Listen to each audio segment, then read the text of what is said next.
नमस्कार जी। तो स्वागत करते हैं आज के वीडियो के अंदर आप सभी का। हमने अभी लास्ट वीडियो में एक बात करी थी कि हर नक्षत्र को किस तरीके से देखा जाता है, हर नक्षत्र की क्या-क्या क्वालिटी, क्या-क्या सीक्रेट्स होते हैं। आप अगर अभी तक आपने उस वीडियो को नहीं देखा है तो आप हमारी लास्ट वीडियो देख सकते हैं, डिटेल में बात करिए वहाँ पर। आज हम नक्षत्र को ही थोड़ा-सा और आगे लेके चलते हैं और इसको डिवाइड करते हैं अपनी करियर कैटेगरी के अंदर। कि अगर नक्षत्र को करियर के अकॉर्डिंग प्रिडिक्शन लेना है नक्षत्र का तो वो कैसे लिया जाए, और उसका एक बहुत ही सिंपल तरीका मैं आप आज शेयर करने वाला हूं। बिना किसी लंबी कैलकुलेशन के कैसे देखा जाए कि मेरे लिए कौन सा करियर फील्ड अच्छा है, कहां पर मुझे काम करने से लाभ होगा। सबसे पहले तो ये समझने वाले हैं कि जो 27 नक्षत्र हैं इनको तीन चीजों में डिवाइड कर दिया है। तीन अलग अलग चीजों में डिवाइड करते हैं। तीनों चीजों का जो नाम है, जो तीन कैटेगरीज हैं, उसका नाम रखा हुआ है। एक हेड फॉरवर्ड, या फिर उसको ये भी कहते हैं हेड स्लांटेड, इसको त्रियक मुखी भी बोला जाता है। एक कैटेगरी आती है, second category, that is head bend, यानी कि हेड डाउनवर्ड की तरफ अगर रखा हो, इसको हम हिंदी में अधोमुखी भी बोलते हैं। फिर आता है हेड रेज, यानी कि हेड अपवर्ड, ऊपर देखने वाले नक्षत्र, जिसको हम उधर्वामुखी भी बोलते हैं। तो ये तीन कैटेगरी क्या है? सबसे पहले अगर हम कैटेगरी को पकड़े त्रियक मुखी, यानी कि हेड स्ट्रेट रखने वाले, इसके अंदर कुछ नक्षत्रों का पार्ट आता है। अब मैं आपको बताता हूं कि कौन से वो नक्षत्र हैं जो त्रियक मुखी यानी कि हेड स्ट्रेट रखने वाले नक्षत्र होते हैं, जिनके अंदर किस तरह की कैटेगरी का काम हम करियर ऑप्शंस में जा सकते हैं। तो त्रियक मुखी नक्षत्र जो होते हैं, दैट इज अश्विनी नक्षत्र, मृगशिरा नक्षत्र, हस्त, चित्रा, स्वाति, पूर्णवसु नक्षत्र, अनुराधा नक्षत्र, ज्येष्ठा नक्षत्र, रेवती नक्षत्र। ये जो नक्षत्र हैं ये त्रियक मुखी नक्षत्र होते हैं। मुखी नक्षत्र के अंदर कौन कौन सी कैटेगरी के काम किए जा सकते हैं या किस तरह की करियर फील्ड ऑप्शंस में आप जा सकते हो? सबसे पहले ट्रांसपोर्टेशन का काम।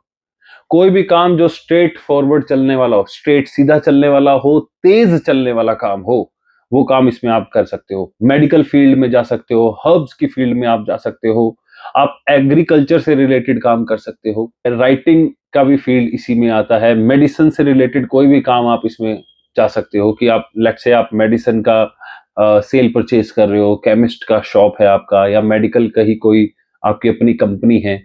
ऐसा भी हो सकता है कि कोई फार्मा मेडिसिन का आपका अपना फैक्ट्री हो, उस टाइप का काम भी इसी के अंडर आता है। इसके अलावा ब्यूटिफिकेशन का काम भी इसी के अंडर आता है। मैरिज रिलेटेड इवेंट्स भी इसी के अंदर आते हैं। लेट्स से आपने अपना एक मैरिज हॉल है आपका, जहां पर बहुत सारे लोग इकट्ठे होते हैं, मैरिज करते हैं, और आप उसका पैसा कमा रहे हो, तो उससे रिलेटेड काम।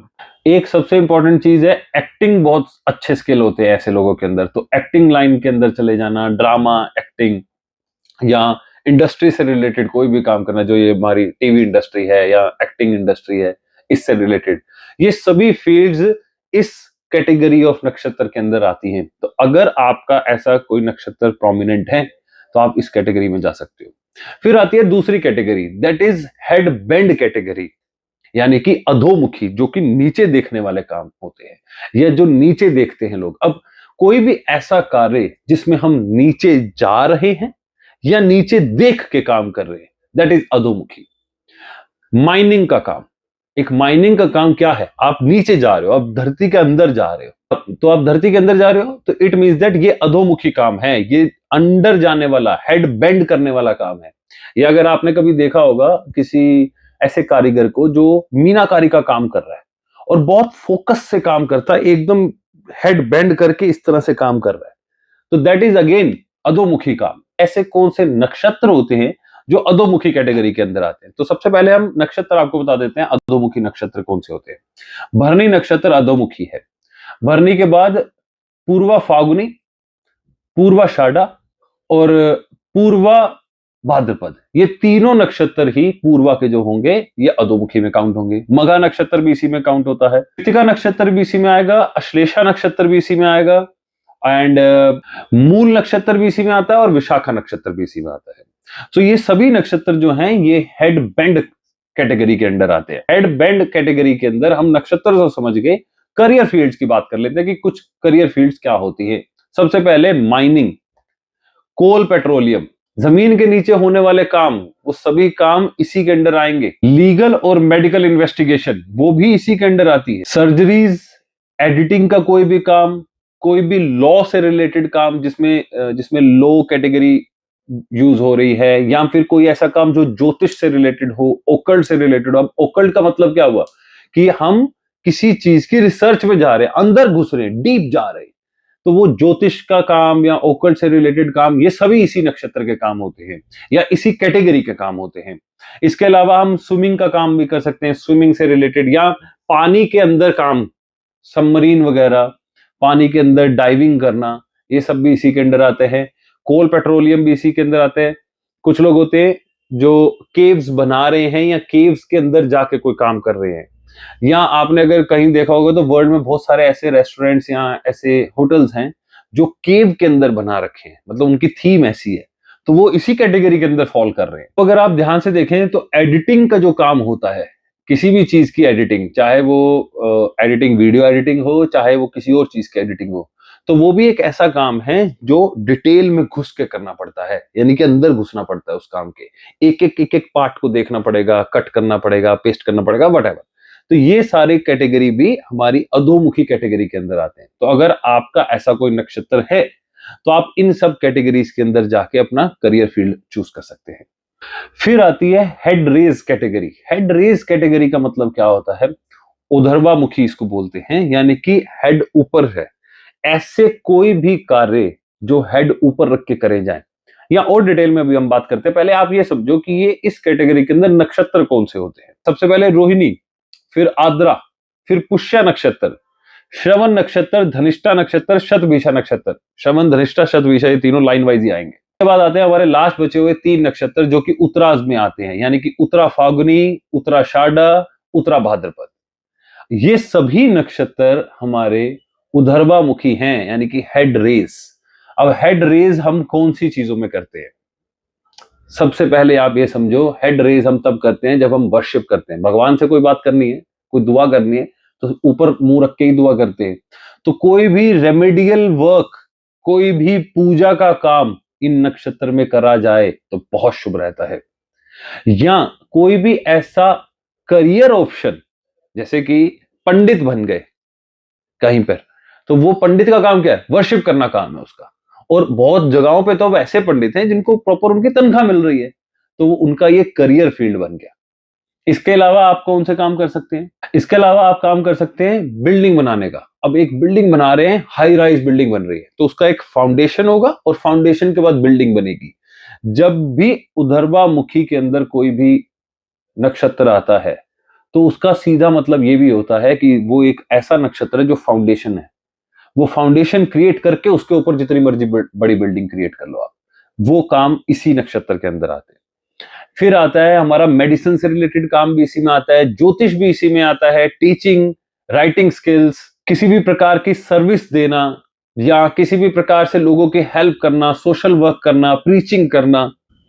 कोई ऐसा काम जो प्रेजेंटेशन से रिलेटेड हो, जिसमें आपको बहुत ज्यादा प्रेजेंटेशन देनी पड़े या प्रेजेंट करना पड़े, कोई चीज को सामने किसी के दिखाना है, वो वाला काम भी इसी के अंदर आता है। रिलीजियस वर्क भी समवेयर इसी कैटेगरी के अंदर आते हैं। ट्रीटमेंट्स आप कर सकते हो इस कैटेगरी के अंदर, बहुत शुभ रहते हैं ट्रीटमेंट करने। तो ये कुछ काम ऐसे, कुछ फील्ड्स ऐसी हैं जो उधर्वामुखी के अंदर आती हैं।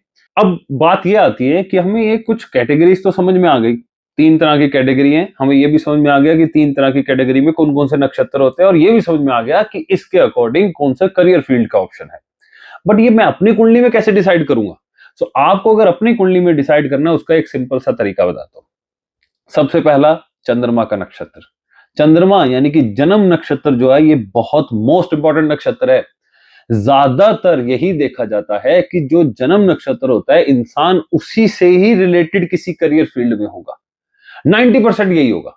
हाँ, कभी कभी ऐसा होता है कि हम अपने जन्म नक्षत्र के अकॉर्डिंग करियर फील्ड में नहीं है। वो इसलिए क्योंकि हमारे जन्म नक्षत्र के ऊपर मे बी शनि की, राहु की, मंगल की, इस तरह से कुछ बैड प्लैनेट, कुछ मेलेफिक दृष्टि आ रही है, कुछ मेलेफिक इन्फ्लुएंस आ रहा है, कुछ मेलेफिक दृष्टियां आ रही हैं। इस तरह से जब कोई हमारा नक्षत्र पीड़ित हो जाएगा तो हो सकता है हम उसकी कैटेगरी को छोड़ दें या उसके करियर ऑप्शन को छोड़ दें।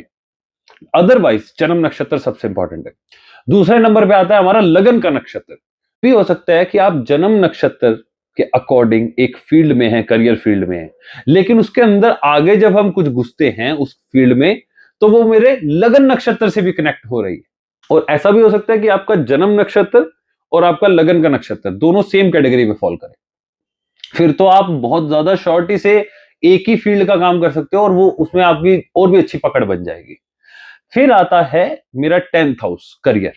अगर मेरे 10th हाउस में कोई प्लैनेट बैठा है और वो एक सही पोजीशन पे बैठा है, वो पोजीशन वाइज खराब नहीं है, बल वाइज खराब नहीं है, उसके ऊपर कोई और मेलेफिक प्लैनेट की कोई दृष्टि नहीं आ रही, कोई ऐसा संबंध नहीं बन रहा तो फिर मैं 10th हाउस के प्लैनेट को भी ले सकता हूं कि 10th हाउस में जो प्लैनेट बैठा होगा, वो जिस नक्षत्र में बैठा होगा, उसके रिलेटेड भी करियर फील्ड में जा सकता हूं। अगर वो नहीं है, 10th हाउस में कोई प्लैनेट नहीं बैठा, तो 10th लॉर्ड तो कहीं ना कहीं बैठा ही होगा कुंडली में। उसको चेक करो कि 10th लॉर्ड अगर सुरक्षित बैठा है तो मैं उसके भी काम में जा सकता हूं। आप ये भी चेक करो कि आपकी कुंडली में जुपिटर कहां बैठा है और वो किस प्लैनेट को देख रहा है। अगर वो किसी प्लैनेट को देख रहा है तो उसकी शुभता को बढ़ा देता है, और वो प्लैनेट जिसको जुपिटर देख रहा है, वो प्लैनेट अगर आपकी कुंडली का 2nd house Lord, 10th house Lord, 11th house Lord निकल आता है, 7th हाउस लॉर्ड निकल आता है, तो ये सब भी तो करियर से ही कनेक्टेड है, बिजनेस का है, पैसे का है, डिजायर्स का है, प्रॉफिट्स का है, तो आप उसकी कैटेगरी में भी जा सकते हो। ये एक सिंपल सा एक मैंने आज आपको तरीका बताया जिसमें आप अपने करियर के ऑप्शंस को निकाला जा सकता है। फिर भी अगर आपको यूं लगे कि मुझे अपना करियर नहीं समझ में आ रहा है या मुझे ये प्रैक्टिकली नहीं समझ में आ पा रहा है कि इसको कैसे लिया जाए, तो आप अपना क्वेश्चन को कमेंट कीजिए, मैं उसका जवाब दूंगा। अगर आपको यूं लगता है कि मुझे अभी भी कंफ्यूजन है कि मुझे कौन सी फील्ड में जाना चाहिए, तो भी आप कमेंट कीजिए अपना जन्म नक्षत्र, अपना लगन का नक्षत्र, अपना 10th हाउस का नक्षत्र। मैं आपको बताऊंगा कि आपके लिए कौन सी कैटेगरी ज्यादा अच्छी है और उसको और डिटेल में भी हम बात करेंगे। तब तक के लिए नमस्कार। अगली वीडियो में हम फिर मिलेंगे, फिर नक्षत्र के ऊपर, ज्योतिष के ऊपर कुछ चर्चा करते रहेंगे। नमस्कार।